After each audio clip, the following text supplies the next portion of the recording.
जय साई राम, जय माता की। मैं पूर्णा भूटानी मनोपूर्णा निमेरो पॉइंट से आप सबका वेलकम करती हूँ। आज की मेरी वीडियो है कि नया साल आने वाला है, चंद कुछ दिन रह गए हैं और बहुत सी चीज़ें, बहुत सी हमारे माइंड में ये चलती हैं कि नए साल आने पर हमें क्या क्या करना चाहिए, क्या नहीं करना चाहिए। ठीक है, इसी के ऊपर ही आज मेरी एक वीडियो है। जैसे आप जानते हैं कि मैं अपनी शुरुआत कभी कभी मैं एक कहानी से भी करती हूँ, क्योंकि कहानी के माध्यम से बात करी गई वो दिल और दिमाग दोनों पे असर डालती है। हमें क्या करना है, क्या नहीं करना है, आप मेरे से भी बेहतर जानते हैं, लेकिन कुछ अलग तरीके से इस बार हमें क्या करना है, ये कहानी के माध्यम से आज मैं आपके सामने पेश करना चाहूँगी। फ्रेंड्स, ये कहानी बहुत साल पहले की है।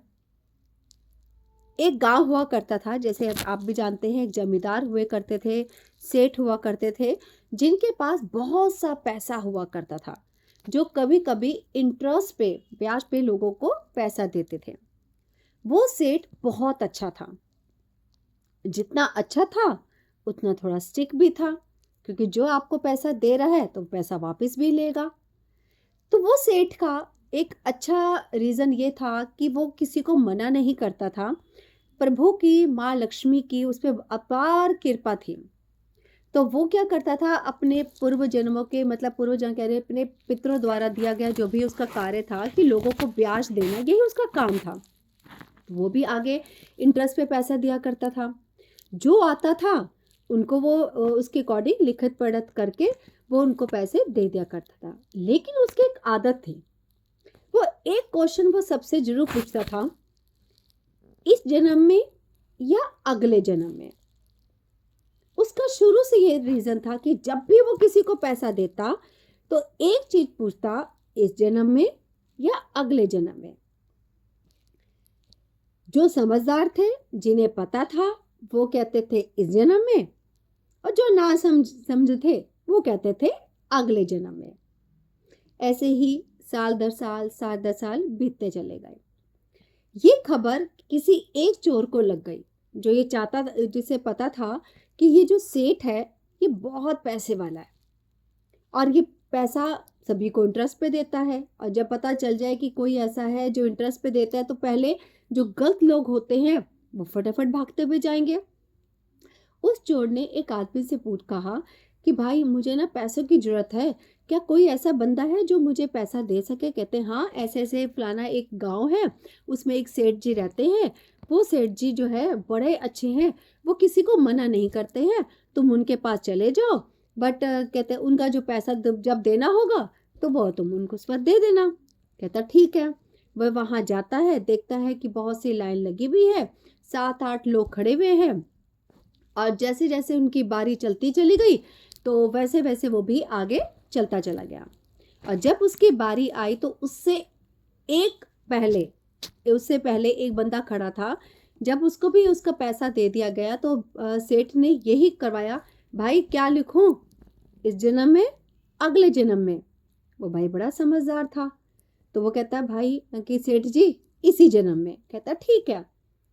वो वहां पे जाता है, जब उसकी बारी आती है, और कहते हैं जब उसको भी, कहते हैं पैसों की ज़रूरत होती है, वो कहता है कि मुझे भी ना सेठ साहब, मुझे भी 10,000 की ज़रूरत है। उस वक्त 10,000 का मतलब था 1,00,000 के बराबर। कहते ठीक है, कोई बात नहीं, लिखत पढ़त हुई। उसने कहा अच्छा भाई, इस जन्म में कि अगले जन्म में। अब उसको तो इस बात का पता था नहीं, तो वो कहता कि मैं पूछना चाहूँगा कि सेठ जी इसका मतलब क्या होता है। कहता देख भाई, अगर तू इस जन्म में देगा तो तेरा मेरा हिसाब किताब पूरा हो जाएगा, नहीं तो तुझे अगले जन्म में देना पड़ेगा। चोर तो था बड़ा समझदार। वो कहता है मैं इस जन्म में मैं क्यों दूंगा, मुझे खाली पीली मिल रहा है ना, मुझसे तो कुछ लिया भी नहीं जा रहा है।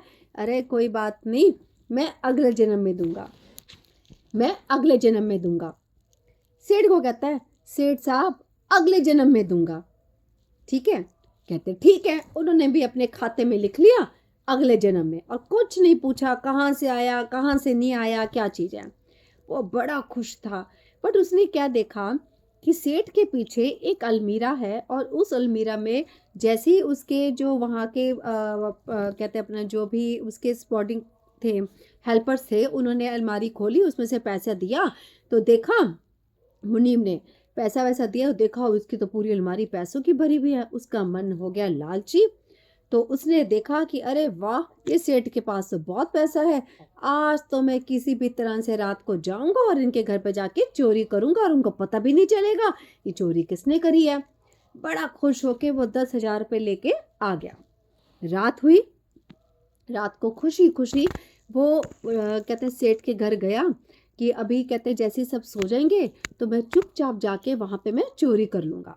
वो एक तबेले पे जाता है और तबेले पे जाके चुपचाप बत्तियां बंद होने की वेट कर रहा था।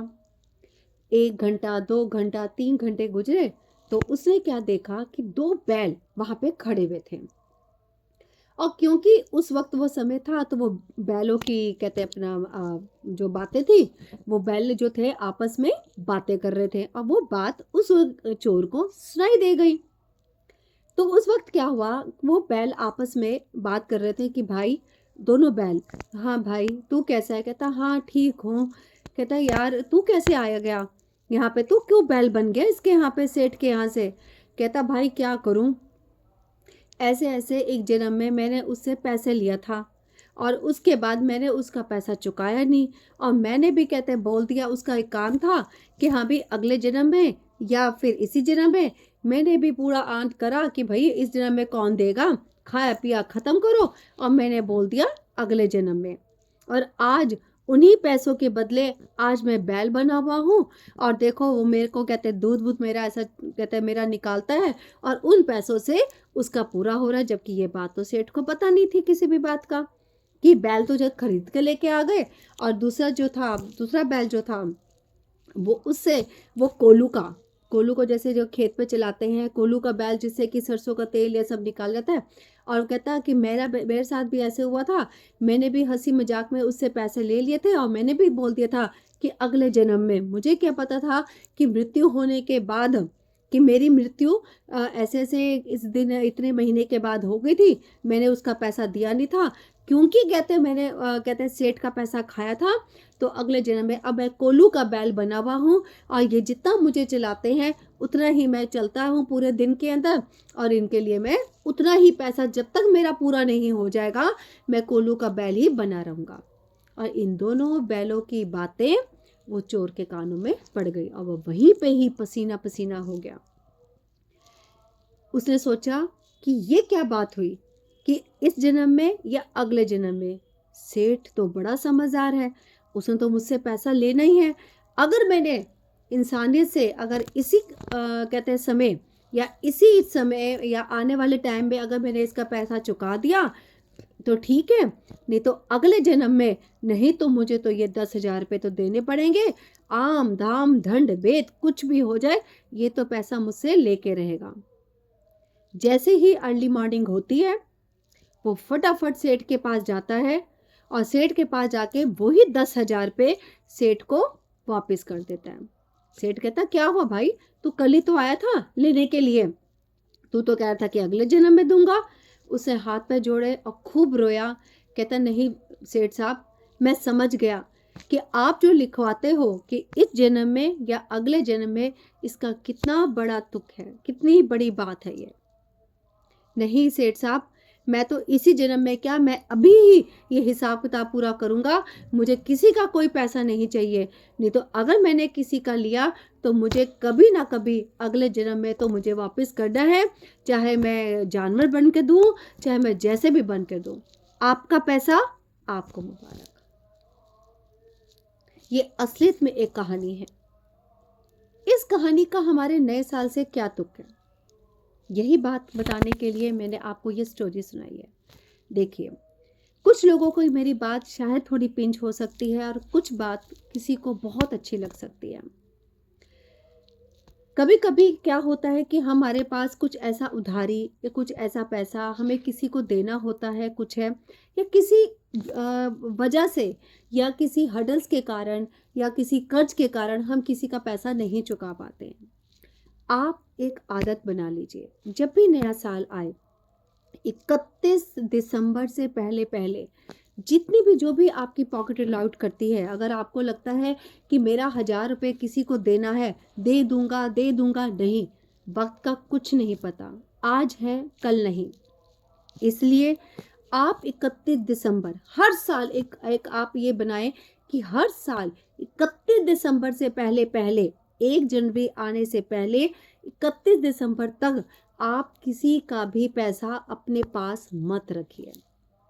चाहे वो दुकानदार का है, चाहे मैं कहती हूँ 1 रुपए का भी है, चाहे वो 200 रुपये का है, चाहे 500 रुपये का है, जो भी आपका अगर वहाँ पे उधारी लिखी गई है, अपने उधार को 31 दिसंबर तक चुका दीजिए। कुछ बड़ी हर्डल्स होते हैं, बड़े पैसे होते हैं, ऐसा कर्ज होता है जो हम नहीं चुका सकते, तो 31 दिसंबर से पहले पहले उन पर्सन से बात करो, भाई मेरी ये प्रॉब्लम चल रही है, लेकिन मैं तुझे देना चाहता हूँ, लेकिन ये 101 रुपया या 501 रुपया भाई ये मैं तेरे को दे रहा हूँ, लेकिन विश्वास के साथ कि आने वाले समय, आने वाले साल तक मैं तेरा पैसा चुका सकूँ, मैं परमात्मा से यही अरदास करता हूँ। आप देखिए, अगर कोई बंदा कोई एंटी आपके लिए हुआ होगा, वो कैसे नरम हो जाएगा। हो सकता है वही आपको कोई ऐसी अपॉर्चुनिटी दे दे कि आपका कर्ज खत्म हो जाए। लेकिन ध्यान रखिएगा, 31 दिसंबर से पहले पहले ये एक टोटका है, ये एक ऐसा उपाय है जो आपके कर्जों को, आपके सिर के हडल्स को ये दूर कर सकता है। आप किस 31 दिसंबर से पहले पहले अगर आप जहाँ से भी उधार लेके सामान आते हैं, तो 31 दिसंबर से पहले पहले आप सारे कर्जों से मुक्त हो जाइए। आपने किसी को पैसा दिया, आप देखिएगा 1 जनवरी को या 1 जनवरी से आगे 2-3 तारीख को माँ लक्ष्मी का वास आपके घर में होगा। आपने किसी को लक्ष्मी दी, तो देखिएगा आने वाला साल में माँ लक्ष्मी कैसे आपके घर में आती है। मैं ये नहीं कहती हूँ कि आपके पास आज नहीं है और आप कैसे भी उधारी करके फिर उधार चढ़ा के आप किसको दीजिए, नहीं। आपकी एक प्यारी बात, आपकी एक सॉफ्टनेस वाली बात किसी के दिल को छू भी सकती है। आप उनसे प्यार से बात करिए। अगर आप नहीं दे सकते हैं पैसा, तो आप उनसे बात करिए कि भाई मैं यही उम्मीद करता हूँ कि आने वाले साल को मैं तेरा सारा कर्ज पूरा कर सकूँ। तू भी दुआ कर कि परमात्मा मुझे इतना सामर्थ्य दे कि आने वाला जो साल होगा, उस साल के 31 दिसंबर से पहले मैं तेरा सारा कर्जा माफ़ कर सकूँ, तेरा सारा कर्जा उतार सकूँ। देखिएगा बड़ी शांति आपको मिलेगी। माँ लक्ष्मी को आपने किसी की प्रॉब्लम में अगर आप उनको दे रहे हो, तो देखना कि कैसे ये उपाय आपके लिए फलीभूत हो जाएगा। लेकिन ध्यान रखिएगा, 31 दिसंबर से पहले पहले अपने सारे उधार चुका दीजिए अगर आप चुका सकते हैं। नहीं तो जस्ट एक थोड़ा सा, जैसे मान के चलिए अगर आप 100 रुपये देना चाहते हैं, किसी को उधार है, नहीं दे सकते, 11 रुपये दे दीजिए कि भाई अभी 11 रुपये ले ले, आने वाले साल में मैं तेरा सारा पैसा चुका दूंगा। अगर ये 10,000 है तो 101 रुपया भाई या 1001 रुपया भाई ले ले, मैं अगले बार इस साल तक तेरा सारा कर्जा मैं तेरा चुका दूंगा। देखिएगा आने वाला ये जो टोटका है, ये 1 साल के बाद आप इतने सामर्थ्यवान बन जाएंगे कि उतनी ही जल्दी आप किसी का कर्जा बहुत जल्दी खत्म कर देंगे और आपके सर से ये बोझ भी हट जाएगा। छोटे छोटे से हर्डल्स हैं, ये छोटे छोटे से टोटके हैं, लेकिन बहुत कारगर है। आने वाला साल जैसे आप जानते हैं 2026 का है, सूर्य का साल है। सूर्य का साल एक चढ़ती कला के साथ है, पॉजिटिव वे के साथ है। आप चाहें तो 31 दिसंबर को आप पब डांस में भी जा सकते हैं। आप चाहें तो राधा रानी के चरणों में, माता रानी के चरणों में, साईनाथ के चरणों में, खाटू श्याम के चरणों में बिता सकते हैं। नहीं जा सकते तो घर में खुद एक जोत जगा के आप जागरण कर सकते हैं। अर्ली मॉर्निंग सूर्य देव को नमस्कार कीजिए, उनका शुक्राना कीजिए, दान पुण्य कीजिए। देखिए आपका पूरा साल जैसा आप पहला साल को बिताएंगे, पहले दिन को बिताएंगे, वैसा इतना सुंदर आपका पहला पूरा साल आपका जाएगा। सिर्फ मैं थोड़ा सा आगाह करना चाहूँगी उन लोगों को जिनका मूलांक 8 है, सिर्फ उनके लिए मैं थोड़ा सा बताऊंगी, क्योंकि आपका मूलांक 8 है और साल आ रहा है सूर्य का, तो इस सूर्य और शनि कहीं ना कहीं थोड़ा सा एंटी हो जाते हैं, तो कुछ चीज़ों का आप थोड़ा सा ध्यान रखिएगा। जैसे आप क्रिस्टल की माला या क्रिस्टल को आप धारण कीजिएगा। क्या करना है, कैसे करना है, क्योंकि वीडियो बहुत बड़ी हो जाएगी, तो मैं आपको क्या करना है आने वाले साल के अंदर छोटे छोटे उपाय, तो मैं आपको अपनी नेक्स्ट वीडियो के अंदर बताऊंगी। तब तक के लिए आप इस वीडियो को शेयर करिए। कुछ बातें अगर आपको बुरी लगी हो तो सॉरी, लेकिन रियली में ये बात बहुत गूढ़ है, रहस्यमय है, और ये बात आपको कोई नहीं बताएगा। तो थैंक यू सो मच यहाँ तक मेरी वीडियो को सुनने के लिए, मेरी कहानी को सुनने के लिए।